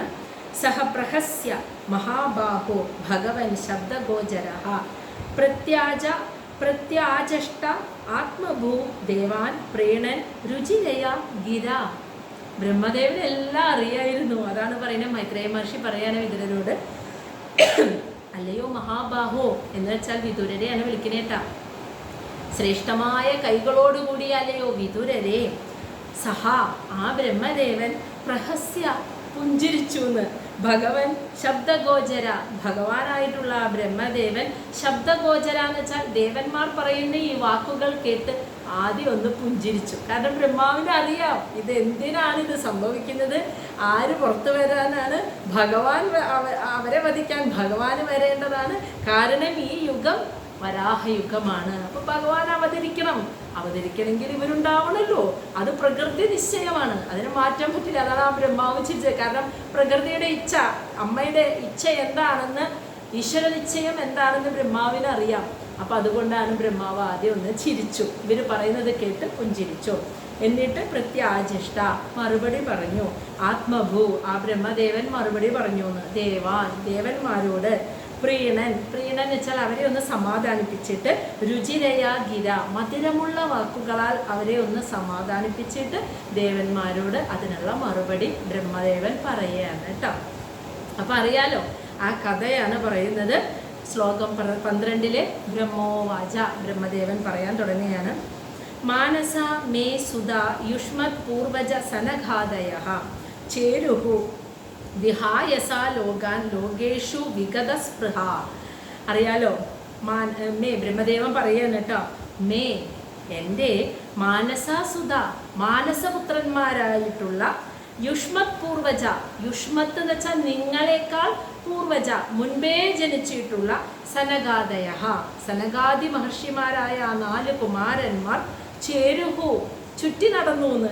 വിഹായസ ആകാശത്തിലൂടെ ആ ശൂന്യതയിൽ ലോകാൻ മുഴുവൻ ലോകങ്ങളും ലോകേഷു വിഗത സ്പൃഹ ലോകേഷു ഈ ലോകത്ത് ഈ ലോകത്തിലെ ഭൗതികമായ കാര്യങ്ങളോടൊന്നും വിഗത സ്പൃഹ എന്ന് വെച്ചാൽ ഒരു ആഗ്രഹവുമില്ലാതെ അതിൽ നിന്നൊക്കെ മുക്തി നേടിയ മനസ്സുള്ള എൻ്റെ മാനസപുത്രന്മാരായ സനകാദി മഹർഷിമാർ അവർ നിങ്ങളെക്കാൾ ഈ ദേവന്മാരെക്കാളും മുന്നേ മനുഷ്യരുടെ സൃഷ്ടിയിൽ ആദ്യം നടന്നത് സനകാദി മഹർഷിമാരെയാണ് സൃഷ്ടിച്ചത്. അപ്പൊ നിങ്ങളെക്കാളും മുന്നേ ഉണ്ടായത് സനകാദി മഹർഷിമാരാണ്. അങ്ങനെയുള്ള ക്ലിയർ അല്ല, ഒരു മിനിറ്റ്. വസു ക്ലിയർ ആണോ? അതെ അല്ലേ? ആ ഓക്കെ. അപ്പോ പ്രശ്നമായിരിക്കും. അതെ. അപ്പോൾ ബ്രഹ്മദേവൻ പറയുകയാണ്, എൻ്റെ മാനസപുത്രന്മാരായിട്ടുള്ള സനകാദി മഹർഷിമാർ അവർ നിങ്ങളെക്കാളും മുന്നേ ദേവന്മാരെക്കാളും മുന്നേ ആദ്യം ഉണ്ടായത് അവരാണ്. അവർ ഈ ലോകം മുഴുവനും ചുറ്റി സഞ്ചരിക്കാനായിട്ട് ഇറങ്ങി തിരിച്ചു ഒരിക്കൽ. അതാണ് പറയുന്നത്. അതും പൂർണ്ണമുക്തന്മാരാണ് അവർ. അതാണ് ലോകേഷു വിഗത സ്പൃഹ. ഈ ലോകത്തിലെ ഭൗതികമായ സുഖം കാര്യങ്ങളിൽ നിന്നൊക്കെ പൂർണ്ണമുക്തന്മാരായിട്ടുള്ള അവർ ലോകം മുഴുവനൊന്ന് ചുറ്റി സഞ്ചരിക്കാൻ, ആകാശമാർഗത്തിലൂടെ ചുറ്റി സഞ്ചരിക്കാൻ ഇറങ്ങി തിരിച്ചു. 13 തേ ഏകദ ഭഗവതഃ വൈകുണ്ഠസ്യ അമലാത്മനഃ യയു വൈകുണ്ഠ നിലയം സർവലോക നമസ്കൃതം. അപ്പോൾ അവർക്കൊരു ദിവസം അങ്ങനെ ചുറ്റി നടക്കുമ്പോൾ അവർക്കൊരു ആഗ്രഹം, ഭഗവാന്റെ വൈകുണ്ഠ ലോകം ഒന്ന് സന്ദർശിച്ചാലോ എന്ന്. അതാണ് പറയുന്നത്. തേ അവർ ആ സനകാദികള് ഏകദ ഒരിക്കൽ ഭഗവതഃ ഭഗവാന്റെ വൈകുണ്ഠസ്യ വൈകുണ്ഠത്തിൽ വസിക്കുന്ന ഭഗവാന്റെ അമലാത്മനഃ ഒരു മാലിന്യവുമില്ലാത്ത പൂർണ്ണ പരിശുദ്ധമായ സത്വഗുണത്തോടു കൂടിയ ശരീരരൂപത്തോടു കൂടി ഇരിക്കുന്ന മാലിന്യമുക്തമായിട്ടുള്ള ആ സത്വഗുണ സ്വരൂപനായിരിക്കുന്ന വൈകുണ്ഠവാസിയായ ഭഗവാന്റെ വൈകുണ്ഠ നിലയം, വൈകുണ്ഠം എന്നു പേരുള്ള ഭവനത്തിലേക്ക് സനകാദികൾ ഒരിക്കൽ യയു പ്രവേശിച്ചു. സർവലോക നമസ്കൃതം സകല ലോകത്തിലുമുള്ള ആളുകളാൽ, മനുഷ്യരാൽ അല്ലെങ്കിൽ സകല ലോകത്തിലുമുള്ള ജീവസത്തകളാൽ നമസ്കരിക്കുന്ന ആരാധിക്കുന്ന ആ ഭഗവാന്റെ വൈകുണ്ഠ ലോകത്തെ, വൈകുണ്ഠ ഭവനത്തെ കാണാൻ ഈ സനകാദി മഹർഷിമാർ ഒരിക്കൽ വൈകുണ്ഠത്തിലേക്ക് പ്രവേശിച്ചു. ഇനി കുറച്ച് ശ്ലോകങ്ങളിൽ വൈകുണ്ഠത്തിൻ്റെ വർണ്ണനയെക്കുറിച്ചാണ് പറയുന്നത് കേട്ടോ. അപ്പം നമ്മളിവിടെ വർണ്ണിക്കുമ്പോൾ നമ്മുടെ മനസ്സിൽ കൂടി അതൊന്ന് കാണുക. ആ വൈകുണ്ഠത്തെക്കുറിച്ച് പറയുന്ന വർണ്ണനകൾ നമ്മൾ മനസ്സിൽ ഇങ്ങനെ കാണുക കേട്ടോ. ശ്ലോകം 14 വസന്തി എത്ര പുരുഷാ സർവേ വൈകുണ്ഠമൂർത്തയഃ യേ അനിമിത്ത നിമിത്തേന ധർമ്മേണ ആരാധയൻ ഹരി. അതായത് വസന്തി എന്ന് വെച്ചാൽ വസിക്കുക.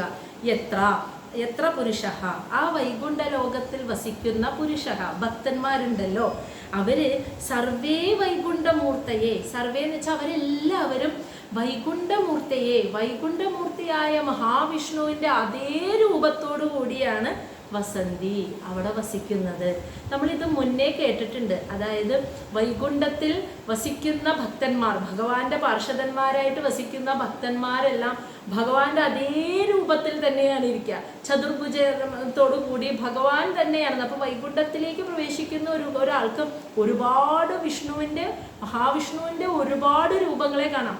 കാരണം അവിടെയുള്ള പാർഷദന്മാരെല്ലാവരും ഭഗവാന്റെ അതേ രൂപത്തോടു കൂടിയാണ് ഇരിക്കുന്നത്. ഇതിന് മുന്നേ എവിടെയെങ്കിലും കേട്ടതായിട്ട് ഓർക്കുന്നുണ്ടോ? ഓർമ്മ വരുന്നുണ്ടോ നോക്കട്ടെ.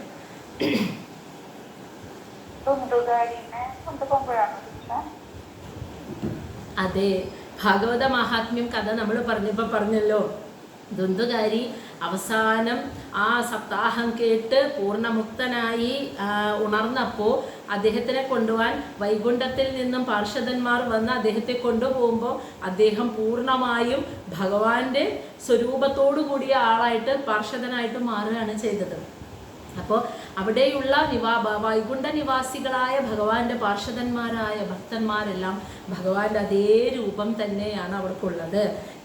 ഇവർ അനിമിത്ത നിമിത്തേന എന്ന് വെച്ചാൽ ഇന്ദ്രിയ സുഖങ്ങൾ ഒന്നും തന്നെ ആഗ്രഹിക്കാതെ, അതായത് ഇപ്പോൾ അവർക്ക് കണ്ണും മൂക്കും ഒക്കെ ഉണ്ടല്ലോ, അപ്പോൾ അതുകൊണ്ട് കാണുന്ന വൈകുണ്ഠം എന്ന് പറഞ്ഞാൽ പ്രത്യേകിച്ച് എന്താ അതിൻ്റെ അർത്ഥം? കുണ്ഠമില്ലാത്ത ഇടം എന്നാണ്. അതായത് ദുഃഖം, ഭയം, വ്യസനം, സങ്കടം, നിരാശ ഇതൊന്നുമില്ലാത്ത ഒരു ഇടം, സ്ഥലം, അതാണ് വൈകുണ്ഠം എന്ന വാക്കിൻ്റെ അർത്ഥം.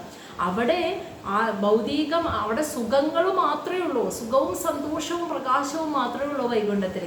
അപ്പോൾ ഇന്ദ്രിയങ്ങൾ കൊണ്ട് ആസ്വദിക്കാനും അനുഭവിക്കാനും സുഖിക്കാനും അവിടെ എല്ലാം ഉണ്ട്.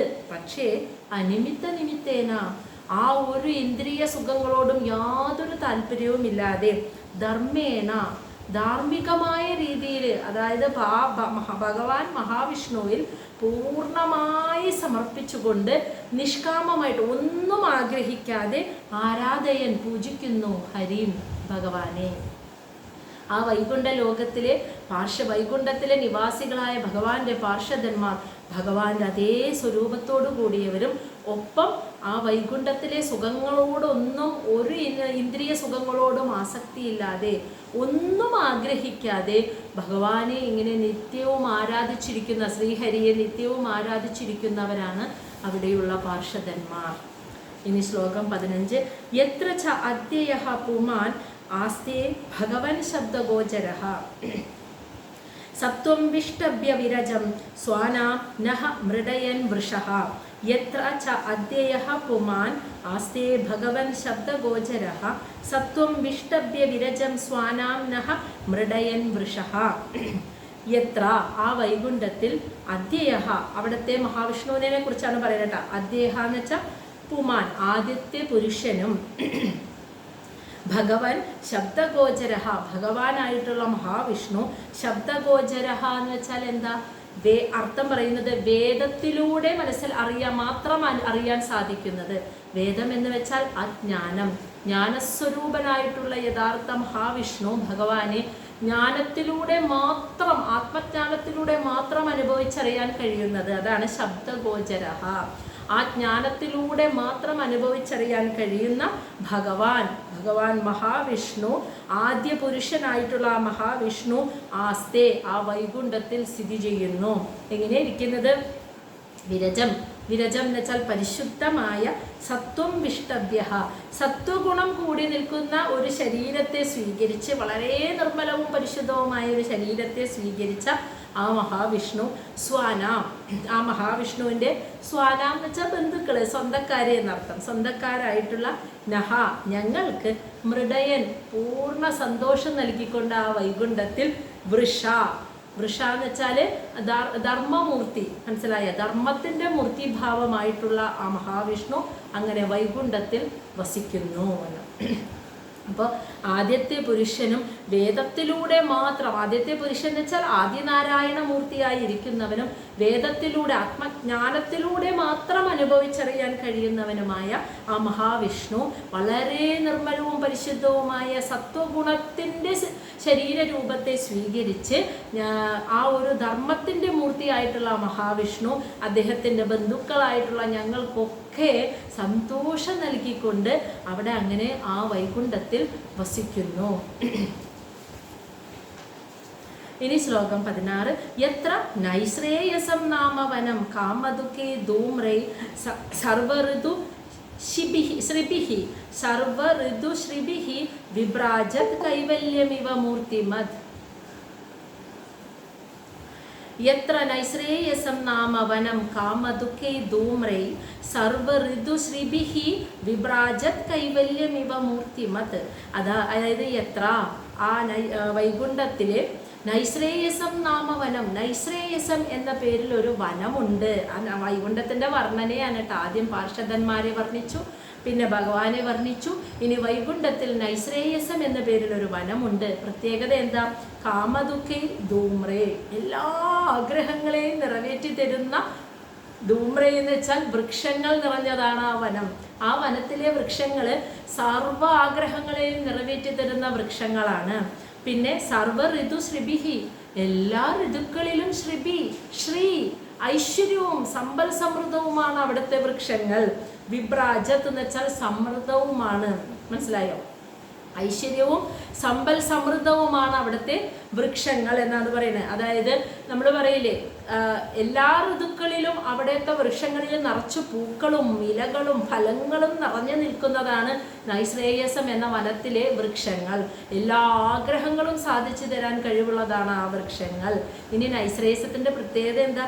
കൈവല്യം ഇവ മൂർത്തിമത്, അതായത് കൈവല്യം ആത്മസാക്ഷാത്കാരം ഇവ, അതുപോലെ മൂർത്തിമത്ത് എന്ന് വെച്ചാൽ അതിൻ്റെ എല്ലാത്തിൻ്റെയും മൂർത്തിഭാവമാണ്, പൂർണ്ണതയാണ് ഈ നൈശ്രേയസം എന്ന വനം എന്ന് വെച്ചാൽ ഭൗതികമായ സാക്ഷാത്കാരവും ആത്മസാക്ഷാത്കാരവും അവിടെ സാധ്യമാണ്. നൈശ്രേയസത്തിൻ്റെ പ്രത്യേകതയാണത്, അല്ലേ? നൈശ്രേയസത്തിൻ്റെ, നമ്മുടെ നൈശ്രേയസത്തിൻ്റെയും പ്രത്യേകതയാണത്. അതായത് ആത്മസാക്ഷാത്കാരവും ഭൗതിക സാക്ഷാത്കാരവും രണ്ടിൻ്റെയും പൂർണ്ണതയാണത് അവിടെ. അതായത് ഭൗതികമായ സാക്ഷാത്കാരം എന്ന് വെച്ചാൽ ആ നൈശ്രേയസം എന്ന വനത്തിൽ ഒന്നിനും കുറവില്ല, സമൃദ്ധിയാണ് അവിടെ നിന്ന്, പൂർണ്ണ സമൃദ്ധിയാണ് നൈശ്രേയസത്തിലുള്ളത്. എല്ലാ കാലഘട്ടത്തിലും നിറയെ ഫലങ്ങളും പൂക്കളും ഇലകളും ഒക്കെ ഇങ്ങനെ നിറഞ്ഞു നിൽക്കുകയാണ് പൂർണ്ണ സമൃദ്ധിയോട് കൂടിയിട്ട്. അങ്ങനെ ആ ഒരു ഭൗതികമായ സുഖസൗകര്യങ്ങൾ എന്തൊക്കെ വേണം, എന്താഗ്രഹിച്ചാലും തരുന്നതാണ് അവിടുത്തെ വൃക്ഷങ്ങൾ. അപ്പോൾ ഭൗതികമായ സുഖങ്ങൾ എന്തൊക്കെയാണോ അതൊക്കെ അവിടെ നിന്ന് കിട്ടും. ഒപ്പം നൈശ്രേയസം ഭൗതികമായ സുഖം ആഗ്രഹിക്കാത്തവർക്ക് കൈവല്യവും നൽകുന്നു, ആത്മസാക്ഷാത്കാരവും നൽകുന്നതാണ് നൈശ്രേയസം എന്ന വനം. അപ്പോൾ ആ വൈകുണ്ഠത്തിൽ ഒരു വനമുണ്ട്, നൈശ്രേയസം എന്നാണ് പേര്. അവിടെയുള്ള സകല വൃക്ഷങ്ങളും എല്ലാ ആഗ്രഹങ്ങളും സാധിച്ചു തരാൻ കഴിവുള്ളതാണ്. എല്ലാ കാലാവസ്ഥയിലും നിറയെ ഫലങ്ങളും പൂക്കളും ഇലകളും നിറഞ്ഞു നിൽക്കുന്നതാണ്.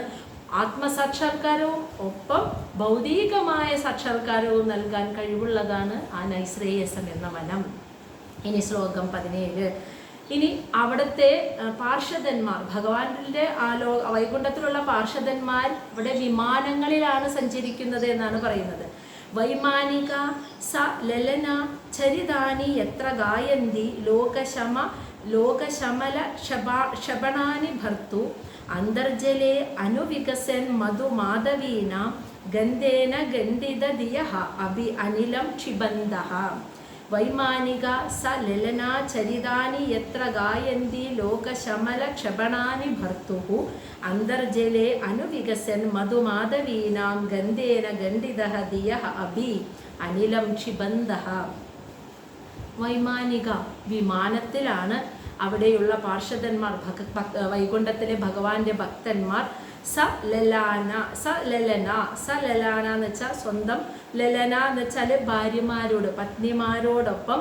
അപ്പോൾ വൈകുണ്ഠത്തിലെ ഭഗവാന്റെ പാർഷദന്മാർ സ്വന്തം പത്നിമാരോടൊപ്പം ഓരോരുത്തരും വിമാനത്തിലാണ് അവിടെ ചുറ്റിത്തിരിയുന്നത്, നടക്കുന്നത്. അതെങ്ങനെ നടക്കുന്നത്?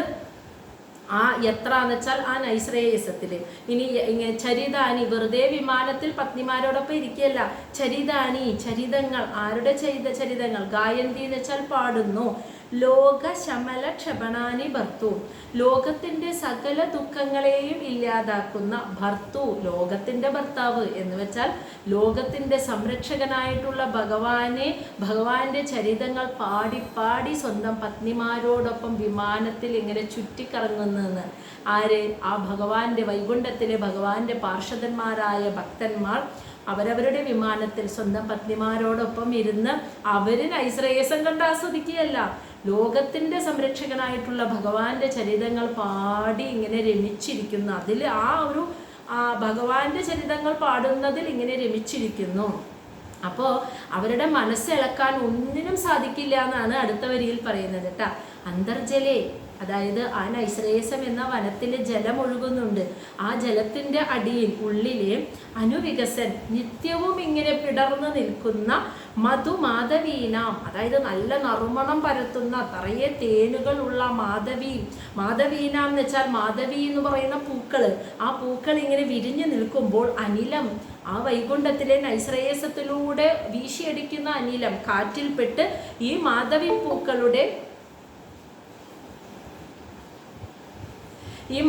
പൂക്കളിൽ നിന്ന് വരുന്ന ഗന്ധേന, ഗന്ധം, ഗണ്ഡിത ദിയഹ, ആരുടെയും ദിയഹ എന്ന് വെച്ചാൽ മനസ്സിനെ ഇങ്ങനെ ഖണ്ഡിത എന്ന് വെച്ചാൽ അതിലേക്ക് ഇങ്ങനെ ആകർഷിക്കുന്നു. അത്രയ്ക്ക് മണാണ്, നറുമണാണ് പരത്തുന്നത്, നിറയെ തേനുള്ള. അതിങ്ങനെ നിത്യവും ആ നൈശ്രേയസത്തിലൂടെ ഒഴുകുന്ന ജലത്തിൻ്റെ ഉള്ളിൽ നിന്നും നിത്യവും ഇങ്ങനെ വിടർന്ന് പൊന്തി നിൽക്കുന്ന നിറയെ തേനുള്ള നറുമണം പരത്തുന്ന മാധവിപ്പൂക്കൾ, ആ നൈശ്രേയസത്തിലൂടെ വീശിയടിക്കുന്ന ആ മന്ദമാരുതൻ, ആ കാറ്റിൽപ്പെട്ട് ഈ കാറ്റിലൂടെ ഈ മാധവിപ്പൂക്കളിൽ നിന്ന് വരുന്ന ഗന്ധം ആരുടെയും ദിയഹ മനസ്സിനെ ഖണ്ഡിതഹ ആകർഷിക്കുന്നതാണ് അഭി. എങ്കിൽ പോലും അത് ഈ പാർഷദന്മാരെ ബാധിച്ചില്ല. അതാണ് പറയുന്നത്, അനിലം ഈ കാറ്റിൽപ്പെട്ട് അത് വരുന്നുണ്ടെങ്കിൽ പോലും ക്ഷിബന്തഹ, ഈ പാർഷദന്മാർ ആ മണത്തിലൊന്നും അവർ മയങ്ങണില്ല എന്ന്, അവരെ ആ നറുമണമൊന്നും അവരുടെ മനസ്സിനെ ആകർഷിക്കുന്നില്ല. അതുകൊണ്ടാണ് തൊട്ടു മുന്നത്തെ ശ്ലോകത്തിൽ പറഞ്ഞത് അവിടുത്തെ പാർഷദന്മാരുടെ പ്രത്യേകത, അവർ ഇന്ദ്രിയങ്ങളെയൊക്കെ ജയിച്ചവരാണ്. ഇന്ദ്രിയ സുഖങ്ങളിൽ, അതായത് ഗന്ധം, മൂക്കിൻ്റെ ആ ഒരു സുഖമാണല്ലോ, നല്ല മണം ആസ്വദിക്കുക. ഇന്ദ്രിയ സുഖങ്ങളിലൊന്നും ഒരു താല്പര്യവും ഇല്ലാത്തവരായിരുന്നു അവിടുത്തെ പാർഷദന്മാർ. അതുകൊണ്ട് തന്നെ നൈശ്രേയസത്തിലൂടെ ഒഴുകുന്ന ജലത്തിൽ നിന്ന് നിത്യവും വിരിഞ്ഞു വരുന്ന മാധവിപ്പൂക്കളിൽ നിന്ന് വരുന്ന മനസ്സിനെ ആകർഷിക്കുന്ന ആ സുഗന്ധം എത്ര തട്ടിയാലും ആ പാർഷദന്മാരിൽ അതിലൊന്നും ആകൃഷ്ടരാവാതെ സ്വന്തം വിമാനങ്ങളിൽ സ്വപത്നിമാരോടൊപ്പം ഇരുന്ന് ഭഗവാന്റെ ചരിതത്തെ പാടിയിരിക്കുകയാണ് ആ പാർഷദന്മാർ നിത്യവും. അതാണ് അവരുടെ ഭക്തി, നിഷ്കാമ ഭക്തി എന്ന് പറയുന്നത്. ഇനി ശ്ലോകം 18 പറയുന്നത് വൈകുണ്ഠത്തിലെ അവിടെയുള്ള കിളികളുടെയൊക്കെ, അവിടെയുള്ള പക്ഷികളുടെയൊക്കെ ശബ്ദത്തെക്കുറിച്ചാണ് പറയുന്നത് കേട്ടോ. പാരാവത അന്യഭൃത സാരസ ചക്രവാക ദാത്യുഹ ഹംസ ശുഗ തിത്തിരി ബർഹിണ യഹ കോലാഹലഃ വിരമതേ അചിരമാത്രം ഉച്ചൈഹി ഭൃംഗാദിപേ ഹരികഥാം ഇവ ഗായമാനേ. മനസ്സിലായ? പാരാവത അന്യഭൃത സാരസ ചക്രവാക ദാത്യുഹ ഹംസ ശുഗ തിത്തിരി ബർഹിണാം യഹ കോലാഹലഃ വിരമതേ അചിരമാത്രം ഉച്ചൈഹി ഭൃംഗാദിപേ ഹരികഥാ ഇവ ഗായമാനേ. അപ്പോൾ ഇവിടെ പറയുന്ന പക്ഷികളുടെ പേരാണ് കേട്ടോ.